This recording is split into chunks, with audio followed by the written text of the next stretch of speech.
12:15. ഇത്രയും സമയം നമ്മൾ ഒരു വീട്ടിലെ അംഗങ്ങളെ പോലെ ഇവിടെ ഇത്രയും സമയം നമ്മൾ ചിലവഴിച്ചു. സോ കൈ കോർത്ത് നിങ്ങൾ ചെയിനായിട്ട് നിൽക്കാൻ പറഞ്ഞു. എന്നിട്ട് ഞാൻ പറഞ്ഞത് അസ്നയാണ് വന്നത് അല്ലെ? അസ്ന പുറത്തു പോകണമെന്ന് ഞാൻ പറഞ്ഞു. നിങ്ങളുടെ ഞാൻ പറഞ്ഞു കൈ കോർത്ത് പിടിക്കാൻ പറഞ്ഞു. സോ ഒരിക്കലും ഞാൻ പറഞ്ഞില്ല അസ്നയെ നിങ്ങൾ തടഞ്ഞു വെക്കണമെന്ന് ഒരിക്കലും ഞാൻ പറഞ്ഞില്ലായിരുന്നു.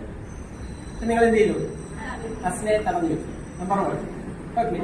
നമ്പർ 2, ചെയിൻ പൊട്ടിച്ച് ബലം പ്രയോഗിച്ച് പുറത്തു പോകണമെന്ന് അസ്നയുടെ അടുക്കൽ ഞാൻ പറഞ്ഞില്ല. ആരുടെയെങ്കിലും അടുക്കൽ ചെന്നിട്ട് ചോദിക്കാമായിരുന്നു, കൈ ഒന്ന് ഉയർത്തി തരുമോ, എനിക്കൊന്ന് പുറത്തേക്ക് പോകണമെന്ന് ചോദിക്കാമായിരുന്നു. സോ നേതാവിന് ഏറ്റവും അത്യാവശ്യമായി വേണ്ടുന്ന ഒരു ക്വാളിറ്റിയാണ് ഫ്ലെക്സിബിലിറ്റി. നമ്മുടെ ലൈഫിൽ ഏറ്റവും അത്യാവശ്യമായിട്ടുള്ള ക്വാളിറ്റി. So flexibility